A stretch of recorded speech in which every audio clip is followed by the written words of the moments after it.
Buka kisah kelam Kem Yarmukmin.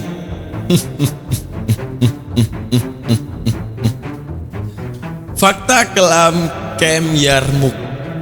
Ini adalah fakta yang paling misteri, di mana kita akan melawan media, di mana media mengklaim penuh bahwa pembantaian pada Kem Yarmuk adalah ulah Bashar Assad.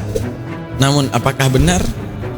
Mungkin ini akan menjadi pembahasan yang menarik. Dengarkan baik-baik klaim saya. Pemimpin Presiden Suriah sekarang, ya, Muhammad al-Shara, yang berpaham Wahabisme, adalah orang yang paling bersalah dalam Kem Yarmuk dan paling munafik, yang dijadikan boneka Amerika untuk menghancurkan Bashar al-Assad.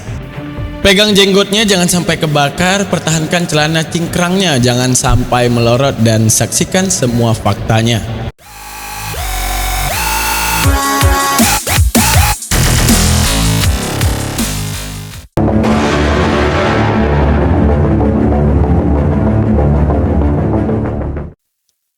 Kesalahan kecil yang dibuat ayahnya, Hafez al-Assad. Mbahmu kesalahan kecil, ngaca woi, ngaca.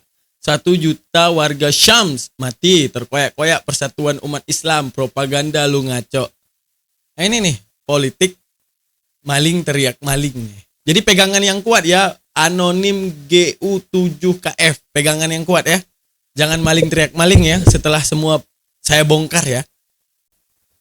Hafez al-Assad merupakan ayah daripada Bashar al-Assad. Ya, telah diperingatkan oleh Khomeini, bukan Khamenei yang baru meninggal ini, sebelum ini. Udah? Diperingatkan bahwa jangan bangun hubungan dengan Arab Saudi, berbahaya. Namun Hafez al-Assad ingin menjadi orang yang lebih moderat, ya, lebih bisa diterima. Akhirnya membangun hubungan dengan Arab Saudi. Setelah membangun hubungan dengan Arab Saudi mengirimkan beasiswa ke seluruh generasi Suriah untuk mengambil ilmu di Saudi. Lalu kemudian disitulah awal daripada penyebaran Wahabisme masuk ke ideologi rakyat Suriah. Setelah itu, baru datanglah milisi-milisi setelah tertanamnya ideologi terhadap jiwa-jiwa dan generasi-generasi Suriah, baru masuk milisi. ISIS, Hayat At-Tahrir, Ahrar Asyam, semuanya berpaham Wahabi. Artinya menyusupkan ideologi dulu, baru kemudian menyusupkan milisi untuk membangun propaganda. Dan saat lu yang komen ngomong gua propaganda, lu nonton dulu channel gua, itu isinya adalah semua data. Ayo, panggil yang paling jago daripada kalangan lu untuk bantah semua data gua, kan gitu caranya. Ya, bukan dengan bacotan doang, bantah atau lu sendiri. Silakan komen, keluarkan semua data lu yang lu punya. Karena gua gini, karena ibaratnya kita teman-teman sekalian ya, kita sedang melihat media. Apakah media bisa kita konsumsi langsung dan menjadi makanan informasi kita? Mana tahu yang kita telan adalah racun. Mana tahu yang kita telan adalah propaganda perpecahan umat Islam. Kita nggak ada yang tahu. Maka wajibnya kita kritis mendalami ilmu politik, filsafat, sistemasi perbandingan antara rasio kejadian dengan rasio kejadian. Baru kemudian kita bisa temukan kebenaran. Akankah media valid? Ataukah justru medialah puncak provokasi agar kita terpecah belah? Akidah yang benar tidak terkontaminasi dengan ilmu filsafat Yunani ala Yunani atau ilmu kalam yang merupakan adopsi dari ilmu filsafat Yunani. Karena Islam sudah ada, sudah utuh tanpa harus ada ilmu tersebut. Islam sudah utuh tanpa harus ilmu tersebut. Nabi dan para sahabat tidak pernah berbicara tentang ilmu filsafat sama sekali. Dan mohon maaf, fatwa-fatwa seperti itu tidak bisa kami telan. Karena ibaratnya di zaman Nabi juga nggak ada yang namanya uranium, berilium, ya, nggak ada ilmu kimia, tapi kita pelajari. Tingkat filsafat nggak boleh kita pelajari. Apakah ini salah satu sistemasi membuat Muslim itu semakin tidak bisa mengkritisi, dan Muslim itu terkekang akalnya untuk kemudian tidak bisa berpikir kritis karena diharamkannya ilmu filsafat? Mohon maaf, kita tidak bisa terjebak di atas fatwa yang melemahkan ideologi orang Muslim.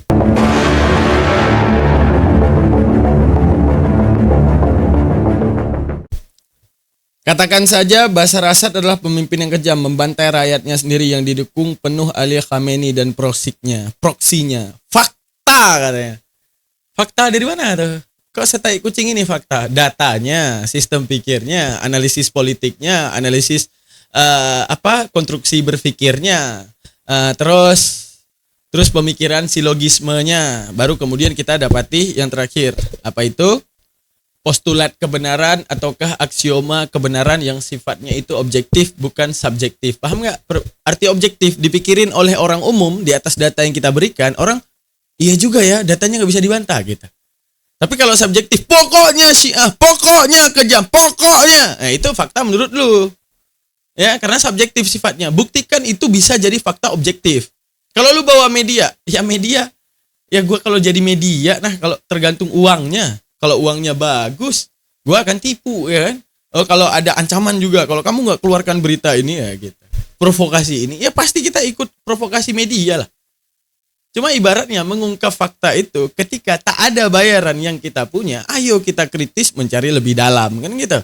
Kalau memang ia salah, ya kita salahkan. Kalau memang ia benar, gimana? Ia benar apa bang? Ia benar Bashar Assad tidak bersalah dalam pembantaian rakyat Suriah. Namun ada yang lebih bersalah, itu gimana? Musibah terbesar yang menimpa umat Islam sepanjang sejarah umat Islam adalah fitnahnya Wahabi ini. Maka sekarang Bapak Ibu sekalian, mereka ganti kulit, nggak mau disebut Wahabi, maunya disebut Salafi. We funded the military, and let's go recruit these mujahideen, and let's get some to come from Saudi Arabia and other places, importing their Wahhabi brand of Islam, their Wahhabi brand of Islam. We funded. Kaum munafikun, hai antek-antek asing.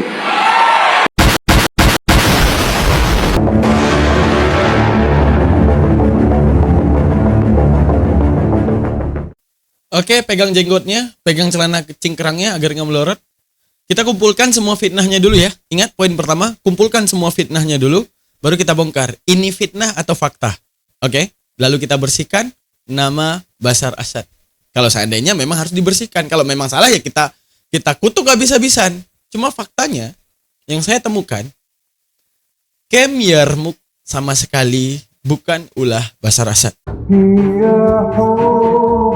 شو اللي بدك اياه يا ايران؟ يا ايران شو اللي بدك اياه؟ شو اللي بدك اياه يا ايران؟ انا ما بقول لبشار، انت يا ايران يا خمياني. احنا الشعب الفلسطيني مع الشعب السوري وليس مع النظام. مخيم اليرموك مثل جدة وضفيلة وسنينة والعسالي. الثورة السورية ثورة فاضحة، فضحت كل هؤلاء من ايران لنصر الله، والشعب الفلسطيني يذبح في المخيمات كما تذبح الخراف. شبيحة حسن نصر الله الآن تقتل الفلسطينيين على الهوية. هؤلاء الممانعة، هؤلاء من يطالبون بتحرير فلسطين، يقتلون الفلسطيني باسم فلسطين وباسم الدين. هؤلاء المجتمعين أغلبهم كانوا وجهاء في مخيم اليرموك. Ini kita ada di masjid yang rusak parah, hancur, dibakar masjid ini. Masjid ini dijadikan benteng pertahanan mereka. Mereka mengetahui bahwa kaum muslimin, para pejuang Suriah tidak akan menghancurkan masjid, dan mereka menjadikan masjid itu sebagai basis militer. Dan ini dijadikan tempat untuk melakukan sniper contohnya. Dan ini adalah anjing. Kita lihat di sini sampai dikerik sama mereka. 83 بمحاولة حجاج إيرانيون دخول المسجد الحرام وهم يحملون أسلحة نارية تم ضبطها من قبل رجال الأمن. وفي سنة 1986 قام رجال الجمارك بضبط إيرانيين قادمين لتأدية الحج وبحوزتهم مواد شديدة الانفجار.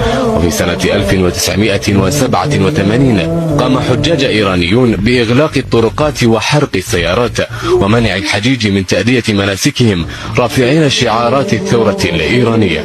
وفي سنة 1989 تورطت إيران عبر أحد دبلوماسييها بوقوع انفجارين بجوار المسجد الحرام. عشان الكلب انت كلب ايران، لك انت كلب ايران وخرا ايران يا عصا يا خاين. نحن مالنا ارهابيه، نحن مسلمين ولاد مسلمين، بس انت كلب ايران يا يهودي، يا كلب يا عصا يا خاين، يا خلت وطنك وشعبك، يا خاين يا خلت وطنك وشعبك يا خاين، يا كلب ايران وروسيا. روح ان شاء الله يخروا عليك، ان شاء الله ما بصير مقبرتك الا على ايدنا. نحن الاشراف والطاهرين، ان شاء الله مقبرتك بدها تصير على ايدنا. جهد من ضرب الصواريخ، وجهد من عملت، وجهد من سويت، ان شاء الله مقبرتك هون مثل الكلب. غيرك هي صاعد ما حدا بعرف. يا عاطل يا خاين، خربت ديار العالم، الله يخرب ديارك. الله ان شاء الله يفضح حراماتك، الله يمهد لك انت وكل عاوي اللي بشد على ايدك وكل انسان اللي بشد على ايدك. نحن ما لنا ارهابيه، نحن اولاد لا اله الا الله محمد رسول الله. نحن اولاد لا اله الا الله محمد رسول الله. نحن قاعدين ببلادنا، نحن قاعدين بوطننا. يا خاين بعت وطننا انت، يا كلب انت بعت وطننا. قوموا النظام، الله يرحمنا الهي.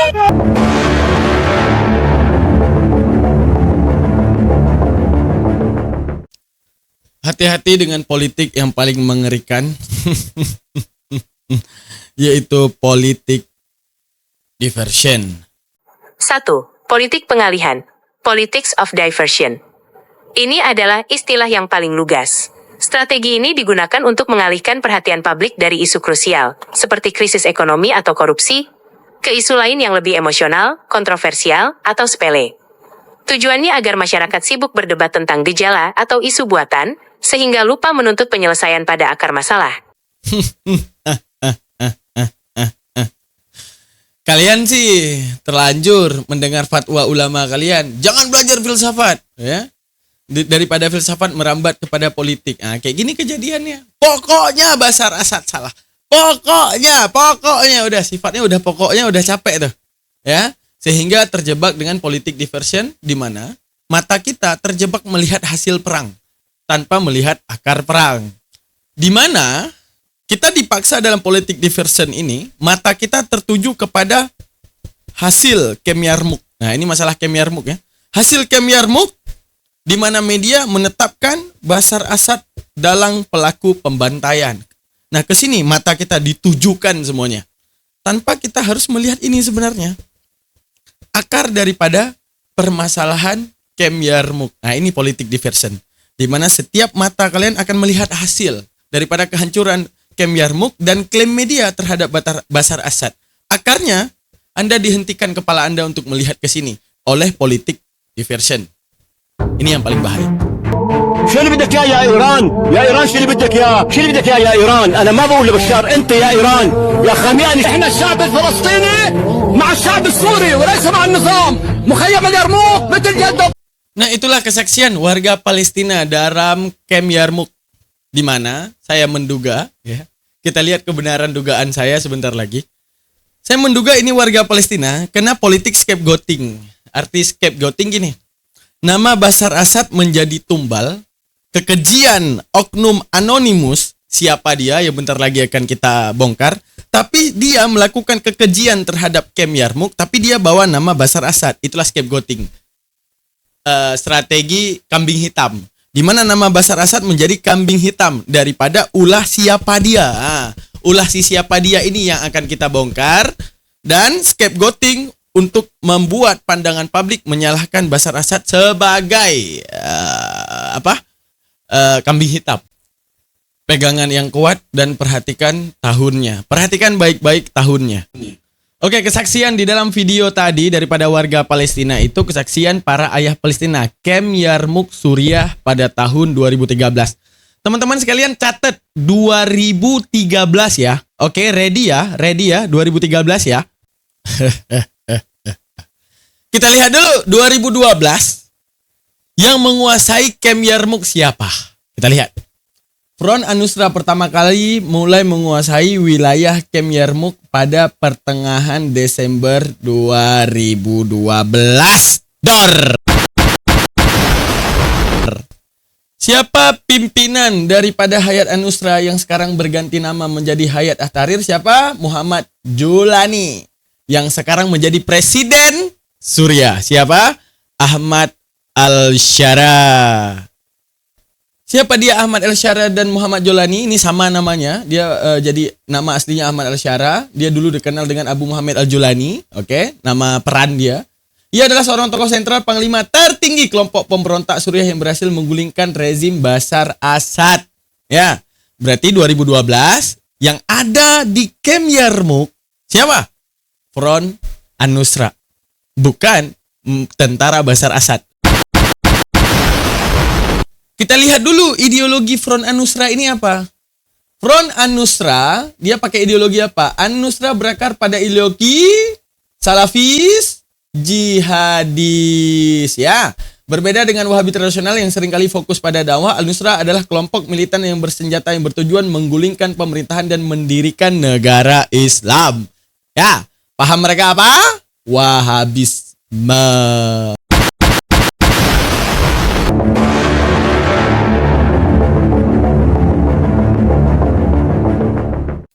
Oke, kita pindahkan dulu ke buku catatan untuk menjawab segala teka-teki ini. Oke, catat dulu ya teman-teman. 2012, siapa yang ada? Front An-Nusra. Siapa mereka? Mereka paham ideologi Wahabi jihadi ya. Catat dulu, baru kita bongkar satu-satu. Nah, perlunya kita tahu dulu ya kan.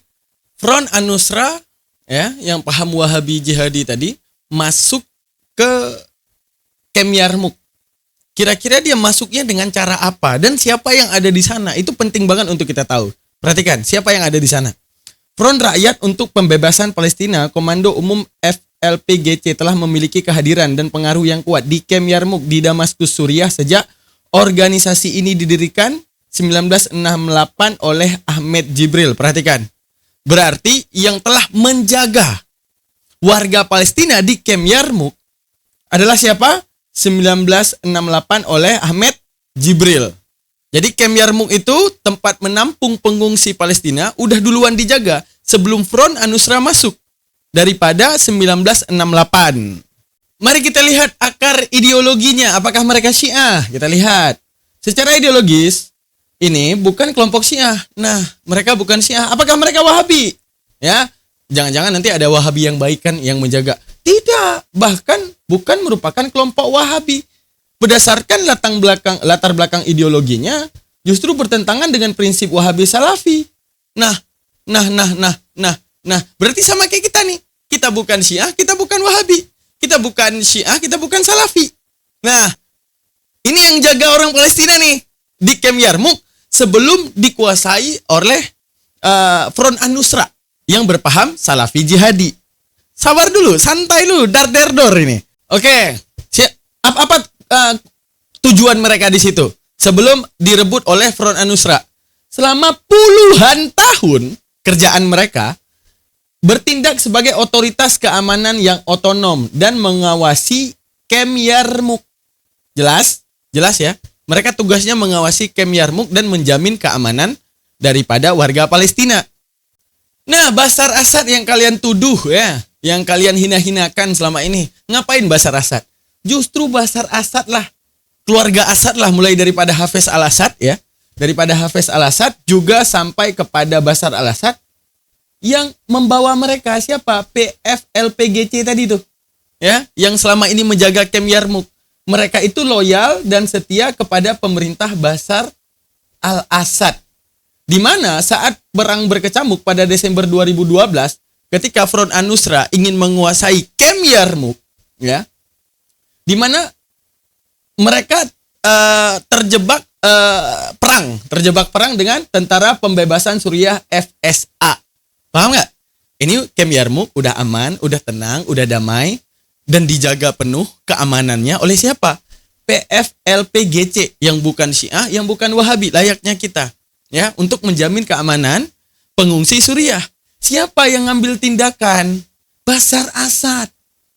Ini Bashar Assad yang kalian tuduh ini yang bawa ini orang ya, membawa tentara ini khusus untuk menjaga Palestina yang dia cinta. Ya, dibangunin Kem Yarmouk. Setelah dibangunin Kem Yarmouk sama Bashar Assad suruh jaga, hati-hati ya, jaga Kem Yarmouk. Kasihan warga Palestina. Namun tahun 2012 FSA datang. Mereka meneriakkan ya, infiltrasi mereka. Pro-aktivis pembebasan Suriah. FSA. Siapa? Siapa yang berteman dengan FSA ini? Perhatikan. Nah, ini yang bikin kericuhan. Udah bertahun puluhan tahun warga Palestina dijaga dengan begitu disayang oleh Bashar al-Assad.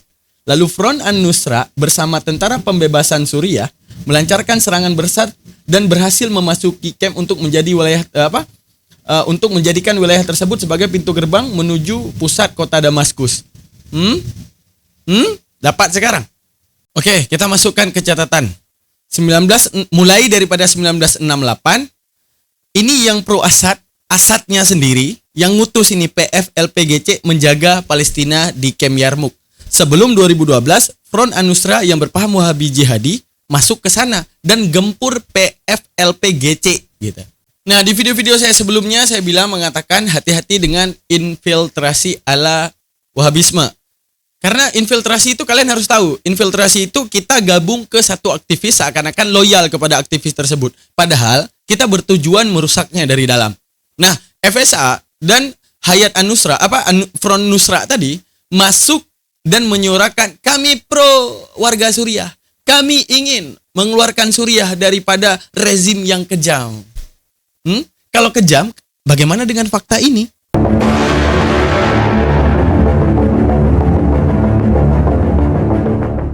Nah, wajibnya kita melihat bagaimana kemudian tahun sebelum perang, bagaimana kondisi Kem Yarmuk itu. Oke, kita lihat ya. Antara tahun 2000 hingga tahun 2009, Kem Yarmuk, pengungsi Palestina tidak resmi terbesar di Suriah terletak di Damaskus, mengalami periode yang relatif stabil dibandingkan dengan kekacauan yang terjadi di tahun 2011. Paham?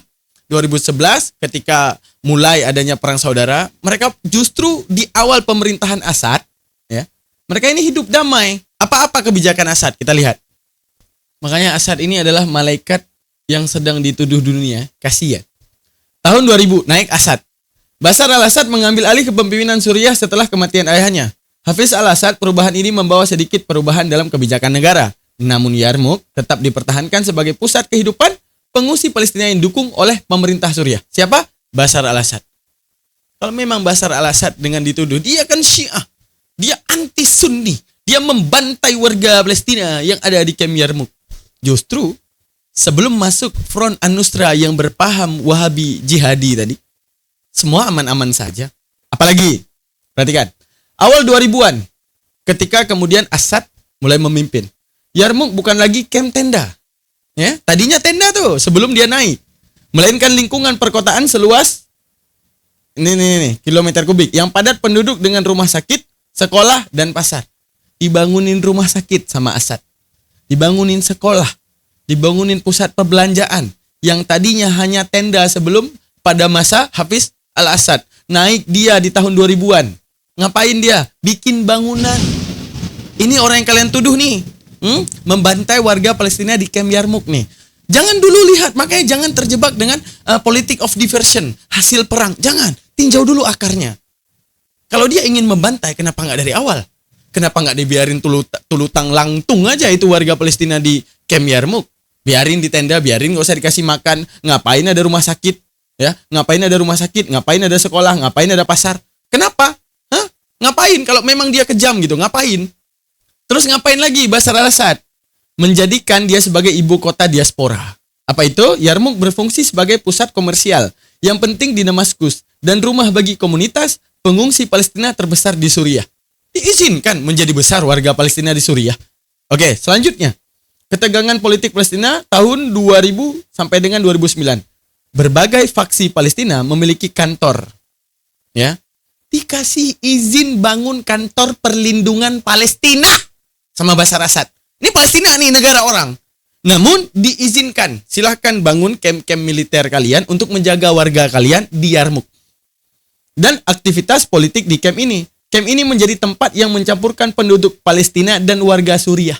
Artinya warga Palestina di Kem Yarmuk ini bukan orang asing ya. Tapi tolong berteman, tolong tinggal bersama mereka. Ini tahun Assad memimpin. Yang diklaim Kem Yarmuk ulah Assad. Ini media nih, yang ditutupi media dan kita bongkar faktanya. Nah, di tahun 2022, masa Assad juga, jumlah pengungsi terdaftar ditinggal di Yarmuk mencapai 112.000 jiwa. Diusir sama Assad. Adakah yang dibantai sama Assad saat itu? Nggak ada. Didiriin rumah sakit. Kem-kem militer Palestina didirikan di sana untuk menjaga rakyatnya gitu. Dan ini tuduhan dunia terhadap Assad gitu. Bahkan klaim dunia sepanjang tahun 2000-an masa Assad, situasi di Yarmuk dipandang lebih baik daripada kem pengungsi lain di Timur Tengah. Saking baiknya Assad gitu.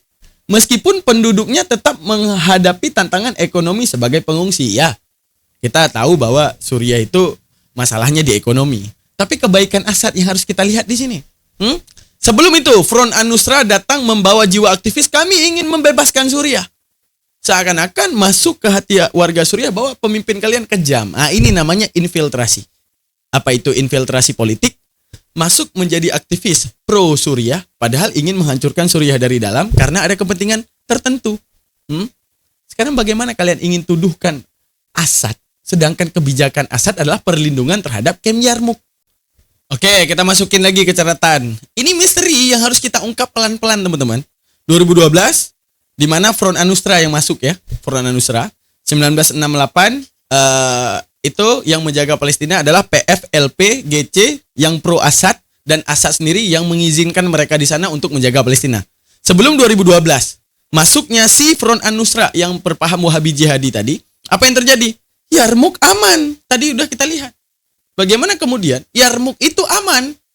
Berarti udah tahu dalangnya di mana? Udah tahu dalangnya di mana? Tahun 2012 ini yang paling masalah ternyata. Berarti keamanan orang, kenyamanan orang sudah nyaman, ada yang masuk merusak kenyamanan berarti. Musibah terbesar yang menimpa umat Islam sepanjang sejarah umat Islam adalah fitnahnya Wahabi ini. Maka sekarang Bapak Ibu sekalian, mereka ganti kulit, nggak mau disebut Wahabi, maunya disebut Salafi. Kaum munafikun, hai antek-antek asing.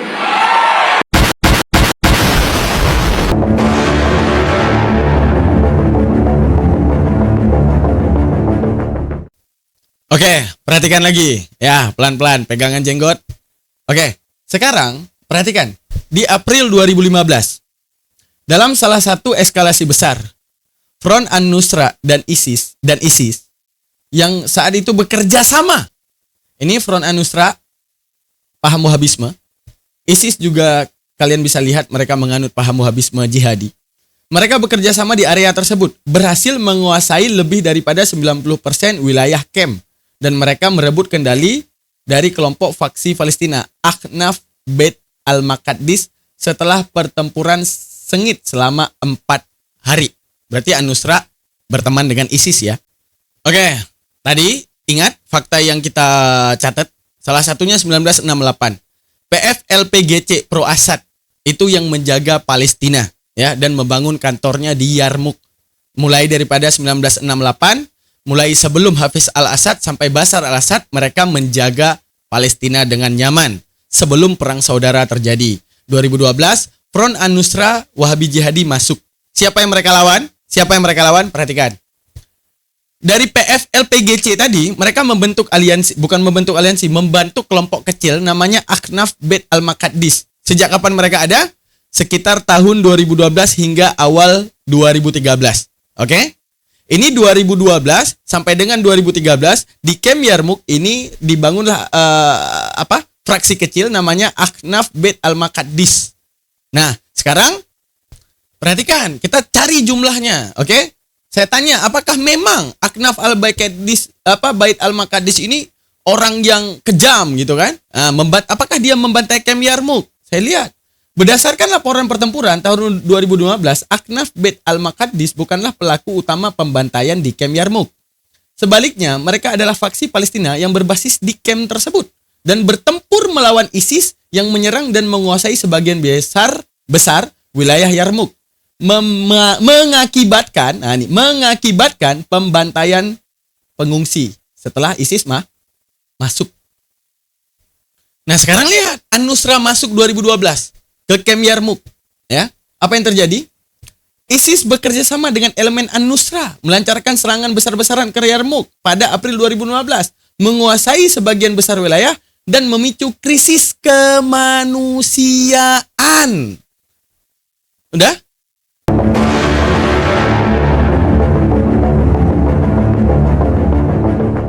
Oke, beginilah sedikit gambarannya. Dari tahun 2012 sampai 2015. Di belakang tahun ini kita tahu ya, bahwa ketika Kem Yarmouk di kekuasaan Assad, mereka itu 100% dilindungi, bahkan bukan lagi tenda, bahkan dibangunkan gedung-gedung, rumah sakit, dan ini. Oke? Dulu, PFLP-GC ini 100% menguasai Yarmouk. Artinya mereka menjaga Yarmouk di atas pemerintahan Bashar Assad. Nanti didirikan fraksi kecil namanya Akhnaf Beit Al-Maqdis. Oke, didirikan Bait Al-Maqdis. Apa tadi? Ahnaf Bait Al-Maqdis. Di mana kita tahu Ahnaf Bait Al-Maqdis ini pelindung. Tidak pernah didapati mereka itu membantai pengungsi. Nah, kemudian tahun 2012 dengan seruan pro Suriah, membebaskan daripada rezim kejam. Nah, mereka membentuk scapegoating kejam. Nah, paham nggak? Mereka membentuk logo kejam kepada Bashar Assad, rezim kejam. Bagaimana kemudian agar mereka bisa mensukseskan? Ya dengan cara masuk dulu itu ke Kem Yarmouk. Caranya dia masuk dengan Nusra, Front Nusra ini meneriakkan pro Suriah, masuk dengan FSA pertama. Oke. Akhirnya sebagian demi sebagian. Oke, bisa kita anggaplah pertama mereka belum menang, masih ada PFLPGC, kita anggaplah 70% masih wilayah PFLPGC. Nah, puncaknya di tahun 2015 di mana Nusra FSA ikut membawa ISIS ke dalamnya. Ketika itu 90% kemenangan ada di tangan ISIS, Nusra, FFA ini dan semuanya yang mereka itu penganut Wahabi jihadi. Dan di tahun 2013 apa yang kita dengar dan apa yang kita saksikan di media?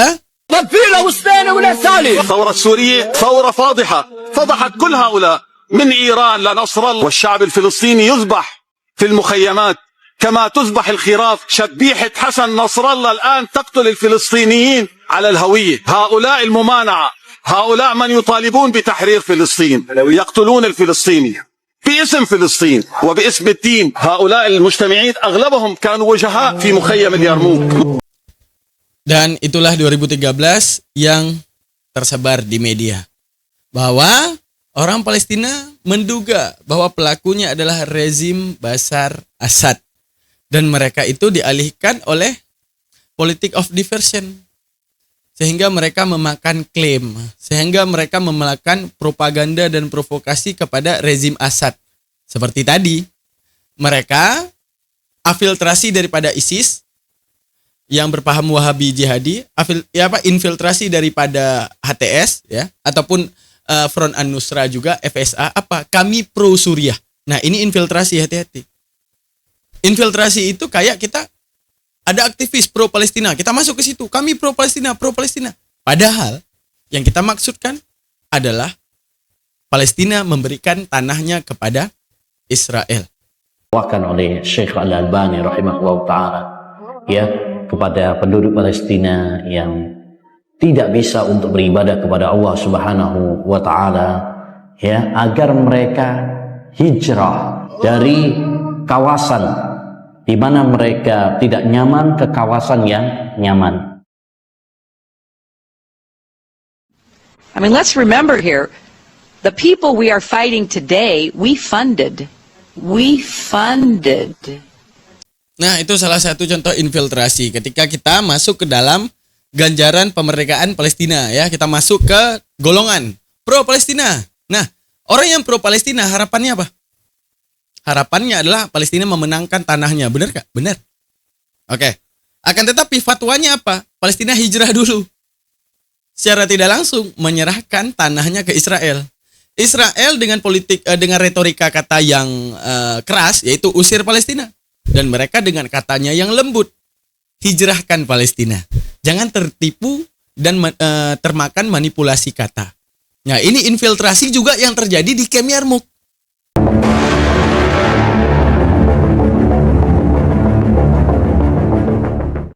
Nah, kita masuk ke puncak acara. Siapa yang membantai Yarmouk? Oke, kita ambil dulu segala catatan kita tadi.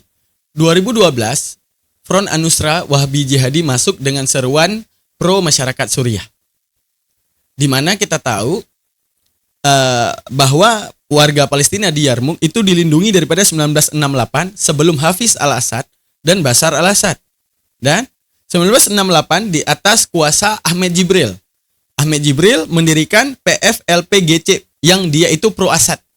Yaitu mulai daripada pemerintahan Hafiz al-Assad sampai dengan Bashar al-Assad. Tujuannya apa? Penjagaan Palestina. Oke, apa yang kita dapati lagi? Sebelum 2012, Yarmouk aman di atas Bashar Assad. Jadi klaim selama ini kalau pembantaian Yarmouk adalah di atas kekuasaan kejam daripada Bashar Assad, Kenapa sebelumnya damai? Kenapa nggak dibantai dari dahulu? Kalau seandainya sistemnya adalah pembantaian. Puncaknya terjadi di 2012. Apa alasan masuknya Front An-Nusra yang berpaham Wahabi Jihadi dan meneriakkan seruan pro masyarakat Suriah? Oke? Bisa kita gambarkan seperti ini teman-teman. Siapa yang membantai Yarmouk? Kita lihat. Nah, perhatikan video tadi pengakuan daripada masyarakat Palestina bahwa yang kejam adalah Bashar Assad. Kita lihat dulu nih. Tahun 2012, di sana di dalamnya ada Ahnaf Beit Al-Maqdis, ya, front kecil daripada FLPGC, ya. Selanjutnya, di sana juga ada FSA. Yang pertama melancarkan serangan di tahun 2012 untuk merebut Yarmouk. Selanjutnya, Nusra. Nusra ini agak lemah bawa ISIS. Sampai tahun dikuasai ISIS 2015, berapa persen? 90% tanah Yarmouk dikuasai oleh ISIS, paham Wahabi Jihadi.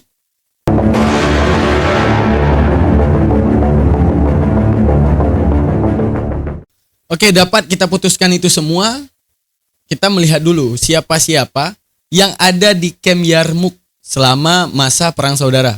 Pertama ISIS, berarti kekuasaan dipegang oleh ISIS berapa? 90% di April 2015. Oke, siapa lagi? Front An-Nusra ataupun Hayat At-Tahrir yang dipimpin oleh Presiden Suriah sekarang yaitu Ahmad Al-Shara. Cabang Al-Qaeda di Suriah yang awalnya bekerja sama dengan ISIS, namun kemudian memiliki hubungan yang tegang. Selanjutnya siapa? Ada Ahnaf Beit Al-Maqdis, milisi Palestina yang terafiliasi dengan Hamas, artinya pro Bashar Assad. Mereka adalah kekuatan utama yang melawan invasi ISIS. Nah ini, yang melawan ISIS disebut, ya, yang melawan ISIS, ya, yang membantai warga Yarmouk, ya. Nah ini yang difitnah sekarang ini, karena dia pro Bashar Assad nih. Oke, selanjutnya siapa lagi? Ada milisi pro pemerintah Suriah, PFLPGC. Nah ini dari dulu nih, dipimpin oleh Ahmed Jibril, ya. Dari dulu saat pertama didirikan, daripada data kita berapa tadi? Dari tahun 1968 didirikan, yang dipimpin oleh Ahmed Jibril, di mana dia sekutu setia rezim Bashar Assad. Ya, daripada tahun berapa tadi? Tahun 1968.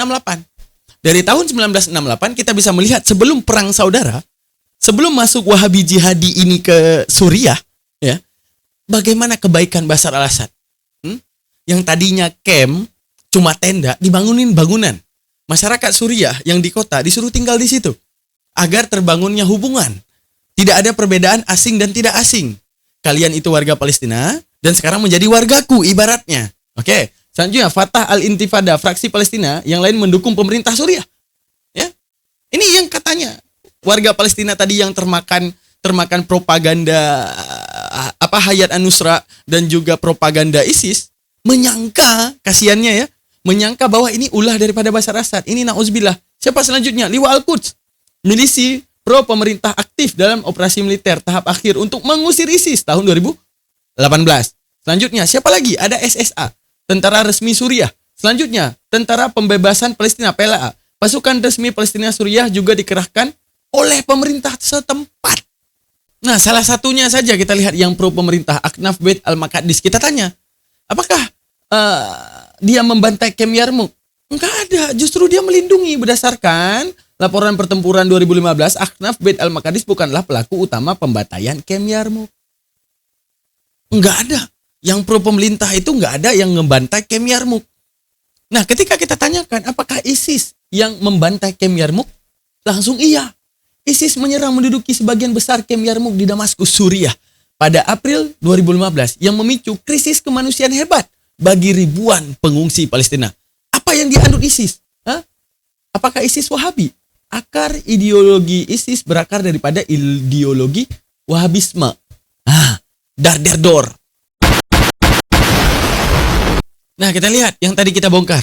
Pada awal April 2015, militan ISIS berhasil melebut kendali atas bagian besar wilayah camp Yarmouk. Berarti camp Yarmouk itu bukan wilayah yang dikuasai oleh pemerintahan Assad, tapi ISIS saat itu. Nah, setelah pertempuran sengit dengan faksi Palestina lokal seperti Ahnaf Beit Maqdis tadi. Oke, laporan kekerasan. Perhatikan, terdapat laporan mengenai pembunuhan warga sipil, termasuk pemenggalan kepala, eksekusi terhadap mereka yang dianggap berkolaborasi dengan faksi lawan. PBB organisasi hak manusia menyerukan kekhawatiran besar akan terjadinya pembantaian massal saat itu. Nah, memang sebelum serangan ISIS, kamp tersebut sudah menderita akibat pengepungan bertahun-tahun oleh pasukan pemerintah. Masuknya ISIS memperburuk situasi. Ribuan warga melarikan diri ke distrik tetangga untuk menyelamatkan diri dari pertempuran. Paham maksudnya? Paham? 2012 dikuasai oleh Nusra dan FSA. Itu masih fraksi kecil terbagi setengah-setengah. Di mana ya perang kan terus berkecamuk antara 2012 sampai 2015. 2015 Nusranya ngajak ISIS dan akhirnya ya seperti yang kita lihat tadi, ada penyiksaan yang terjadi di camp Yarmouk. Selanjutnya 2018 ini sang superhero siapa? Pahlawan milisi Palestina seperti Ahnaf bin Al-Maqdis.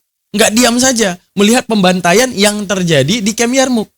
Mereka namun ISIS tetap mempertahankan kehadiran di sana sehingga akhir wilayah tersebut direbut kembali. Arti direbut kembali artinya paham nggak maksudnya? Bahwa tadinya kekuasaan ISIS direbut kembali oleh pasukan pemerintah Suriah pada tahun 2018. Maka perhatikan lagi video ini teman-teman. ثورة سوريا ثورة فاضحة فضحت كل هؤلاء من إيران لنصر الله والشعب الفلسطيني يذبح في المخيمات كما تذبح الخراف شبيحة حسن نصر الله الآن تقتل الفلسطينيين. Akhirnya warga Palestina di sana masuk dalam propaganda politik scapegoating. Apa itu? Kambing hitam. Siapa yang ingin dikambing hitamkan? Bashar Assad. Dalam pertempuran Yarmouk di situ yang terlibat dua milisi pro pemerintah, termasuk di sana adalah Ahnaf Baitul Maqdis ya, milisi Palestina, dan juga ada di sana Hamas juga, dan juga di sana ada FLPGC ya, yang itu milisi resmi daripada pro Palestina ya, yang dari Palestina langsung.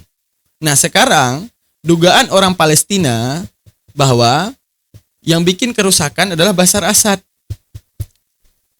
Bagaimana warga Palestina itu bisa mengatakan Bashar Assad yang bersalah, sedangkan milisinya adalah dari Palestina langsung yang didukung pemerintah. Kayak contoh Ahnaf Baitul Maqdis. Ini pro pemerintah Bashar Assad ya, yang menjadi perpanjangan tangan daripada FLPGC yang juga pro Bashar Assad, yang melindungi mereka bertahun-tahun. Berarti ada permainan besar yang terjadi di dalam ini. Maksudnya ada propaganda politik scapegoating yang terjadi, di mana nama Bashar Assad, tujuan politik scapegoating teman-teman tahu nggak? Untuk menghilangkan moral. Artinya gini, kalau kita ingin meruntuhkan satu pemerintahan, misalnya Daman presiden. Nah, ini bagaimana caranya kita membuat warga ini untuk nggak menyukai saya sebagai presiden agar bisa dilengserkan. Nah, ini politik scapegoating, tujuannya penyerangan moral agar orang terbangun pola pikirnya untuk menyerang saya sebagai presiden. Nah, berarti bisa kita ambil kesimpulan gini nggak? Dan saya ingin tanggapan Anda di kolom komentar. Boleh nggak kesimpulan daripada pengajian, bukan pengajian ya, kesimpulan kita pada hari ini tentang kejadian sebenarnya di Suriah, boleh nggak? Coba saya tanya di kolom komentar, silahkan berkomentar teman-teman. Boleh nggak saya bilang bahwa Bashar Assad adalah seorang malaikat penjaga camp Yarmouk Palestina. Oke. Di mana ISIS yang kita tahu didanai oleh Amerika, di mana Bashar Assad anti AS. Boleh nggak kita ambil kesimpulan? Karena mereka anti AS, diutus oleh ISIS dan juga Nusra ataupun HTS. Tujuannya apa? Untuk membangun propaganda publik, untuk melemahkan moral Bashar Assad agar bisa dilengserkan. Caranya, mereka membantai namun menggunakan nama Bashar Assad. Mereka membantai bawa nama Bashar Assad. Artinya, kami membantai, kami ini tentara Bashar Assad. Padahal mereka. Tangkap di sini? Itu namanya scapegoating untuk melemahkan moral agar masyarakat terpicu untuk menurunkan Bashar Assad yang dinilai kejam. Padahal kita dapat menilai ya, dari tahun 2000-an, kita dapat menilai daripada tahun 2000-an sampai dengan tahun 2009, ini camp Yarmouk aman di atas penjagaan Bashar Assad, dan mereka melupakan itu. Rumah sakit yang dibangun, sekolah yang dibangun, pusat perdagangan yang dibangun oleh militer Bashar Assad, dibangun oleh kekuasaan Bashar Assad untuk mereka. Dan warga Suriah saja dipersatukan. Jangan ada asing dan tidak asing. Saking baiknya Bashar Assad. Oke? Demikian video hari ini. Saya tidak mau menduga, saya mau dikritisi. Kalau seandainya ada orang yang lebih punya data lebih menarik untuk menyalahkan Bashar Assad, silahkan, welcome. Saya cuma bisa mengambil kesimpulan di atas kebodohan saya hari ini. Bashar Assad adalah malaikat yang luar biasa, namun difitnah dunia karena dia anti kafir. Demikian. Subhanakallah wa bihamdika asyhadu an la ilaha illa anta astaghfiruka wa atubu ilaik. Teman-teman sekalian, next video kita akan bongkar masalah penjara Sadyana ya. Said Yana. Di mana itu juga tertuduhkan terhadap Bashar Assad. Bisakah murni itu kita tuduhkan kepada Bashar Assad ataukah tidak? Ya, sekian saya akhiri. Subhanakallah wa bihamdika. Assalamualaikum warahmatullahi taala wabarakatuh.